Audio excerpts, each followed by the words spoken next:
Yeah, well, it's been a long time coming. Well, exactly. You said it, I've said it. He must know, he's not stupid. I just don't want it getting back to him that it came from us. Hey, no, Jenny. You're not backing out on me now. We're in this together. It's going to work. We'll get him. I've made the cake. You're on the balloons. I've got no idea how old he is. 40? 17? Yeah, ready. Okay, coming back. In 5, 4, 3... Welcome back to the National Nightly News. I'm Megan Roof. Now it's time to take a trip around the country to hear how the lockdown might impact the nation from some friendly faces. Joining me are respected academic Katie Brightman and author of Alan James's Kites, Alan James. Thank you for joining me. It's a pleasure. Thanks for having me, Megan. Thanks, Megan. It really is a pleasure, Katie. I enjoyed our little heated encounter. I wish I could say the same. So first off, Katie, how are you coping? I'm holding up okay. The lockdown directive was so sudden that, like many people, I haven't been able to get home. Oh no, what happened?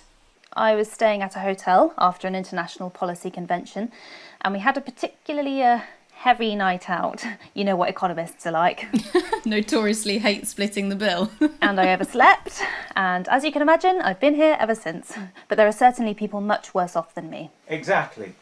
My tour has been cancelled indefinitely, and I've had to refund every single ticket, even the cheap seats. Oh, Alan, I'm so sorry to hear that. Yeah. People are being quite rude about it.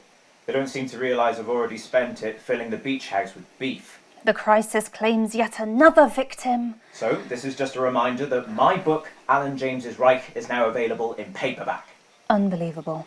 What was that? You're unbelievable. So, Katie, how do you think this might affect the economy? Should we be worried? Very, Megan. Not to sound dramatic, but this could be catastrophic.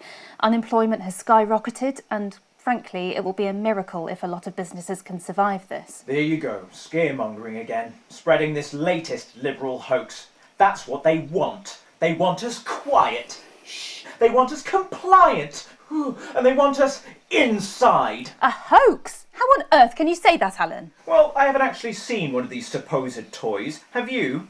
Well, no, but... Did you know 3,000 people die every year from regular toys? That's a lot of people. And this is no different. You're just as likely to be hunted down by a yo-yo or a tennis racket. He makes an excellent and persuasive point, Katie. Don't listen to her, Katie. The press are the enemy of truth. She's agreeing with you, Alan, you absolute shit! Well, then I must be wrong. Alan, are you now recanting your statement that these toys aren't dangerous? People are saying they're just like normal toys, and that simply isn't true. Corrupt media lies. And Katie, how do you respond to Alan's claims that Mrs. Snugglehugs might be dangerous after all? I suppose I guess I'm agreeing with him. Thank you, Katie. I appreciate your support. A lot of folks are saying this Mrs. Snugglehug situation will all blow over, but it won't. Yes, right, exactly. We need decisive action from the government. We need huge financial support to protect our workers and our businesses. We need to support the vulnerable, and we need to repent. Exactly right, Katie. We brought it on ourselves with all our liberal indulgences like art, cake, and healthcare. We need to act now and begin sacrificing our firstborns, or to push a beloved family pet. Absolutely, Alan. If we can all successfully come together as a community and perform the ritual, hopefully we will appease the great ancient.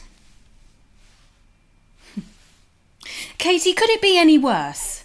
Luckily, over the past few years under Advance, they've invested heavily into health, so the system can actually bear the strain. Is it lucky that the Llama Lords have unleashed a horde of man-made monsters on its own people to conceal the enemy within?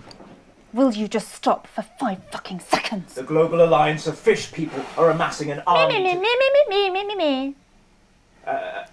amassing an army to kidnap our children.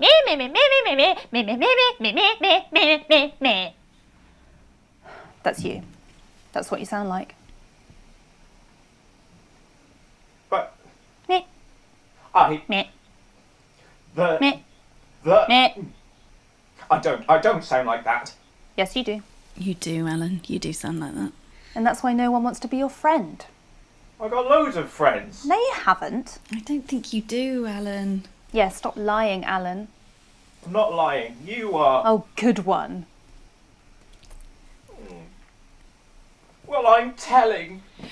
Alan James, Katie Brightman, thank you for joining me. Some real food for thought there from two of the territory's leading minds. Any moment now, I'll be heading over to Jeremy, who is going to be bringing us an up-to-the-minute report of the status of the nation. Over to you, Jeremy.